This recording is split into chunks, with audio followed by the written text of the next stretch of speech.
அதிசயங்கள் செய்கிறவர் நம் அருகில் இருக்கிறார். அற்புதங்கள் செய்கிறவர் என்றும் நமக்குள் வசிக்கிறார். எபேசியர் 2ஆம் அதிகாரம் 20-22 வரலாம். அப்போஸ்தலர் தீர்க்கதரிசிகள் என்பவருடைய அஸ்திபாரத்தின் மேல் கட்டப்பட்டவர்களுமாய் இருக்கிறீர்கள்.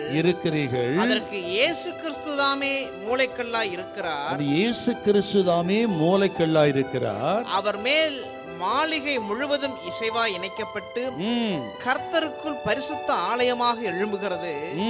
அவர் மேல் நீங்களும் ஆவியினாலே தேவனுடைய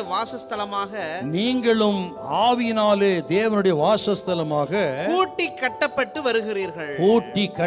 வருகிறீர்கள். அவர் ஜீவனுள்ள கல், நீங்களும் நானும் மரித்து போன கல்லாயிருந்த நம்மை ஜீவனுள்ள கல்லாக நம்ம மாற்றியிருக்கிறார். அந்த கற்களை கொண்டு ஆவிக்குரிய மாளிகையாக சபையாக அவர் கட்டி வருகிறார். அப்படி கட்டப்படுகிற அந்த ஆலயத்தில் இன்றைக்கும் நம்மை கொண்டு அவர் கட்டுகிறார். அதுதான் ரொம்ப அழகானது, ஆச்சரியமானது. முற்காலத்திலே ஆண்டவர் முற்பிதாக்களோடு நடந்தார். எப்படி? ஆதாம் ஏவாளோடு ஏதேன் தோட்டத்தில் நடந்தார். அப்புறம் ஆதியாகமம் 5ஆம் அதிகாரம் 24 படி ஏனோக்கோடு நடந்தார். 6ஆம் அதிகாரம் 9 ஆதியாகமம் நோவாவோடு நடந்தார். ஆதியாகமம் 17:1 ஆபிரகாமோடு நடந்தார். இப்படி ஆதாம் ஏவாள், ஏனோக்கு, நோவா, ஆபிரகாம் இப்படிப்பட்ட தேவ மனிதர்களோடு ஆரம்பத்தில் நடந்தார்.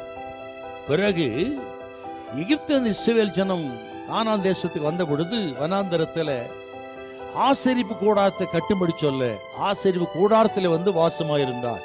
யாத்திராம் 25:8, யாத்திரா 40:34 பார்க்கிறோம். பின்பு சாலமோனின் ஆலயத்தில் வாசம் பண்ணினார். 1 ராஜாக்கள் 8:10-11. இஸ்ரவேல் ஜனம் பாவம் செய்த பொழுது அவர் ஆலயத்தை விட்டே வெளியேறினார். பிறகு இயேசுவே இந்த உலகத்துக்கு வந்தார். அந்த சரீரத்தில் தேவன் வாசமா இருந்தார்.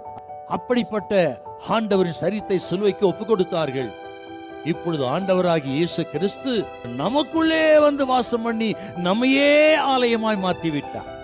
எப்படி அற்புதமாய் கட்டுறாரு பாத்தீங்களா? ஒரு கட்டடத்துல மூளைக்கல்லோடு மட்டுமல்ல, ஒவ்வொரு கல்லும் இசைந்திருக்க வேண்டும். அதுதாங்க ஒரு கட்டடம்.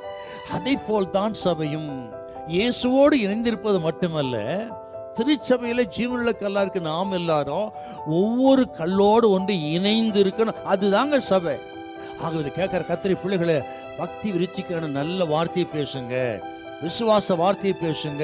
அப்படி உங்களை கொண்டு என்னை கொண்டு ஜபத்தினாலே வார்த்தையினாலே கர்த்தர் இன்றைக்கும் சபையை கட்டுகிறார். அவரால் ஆகாத காரியம் ஒன்னில்லை. யாரையும் எப்பொழுது பயன்படுத்த அவரால் கூடும். ஹல்லேலூயா, ஹல்லேலூயா.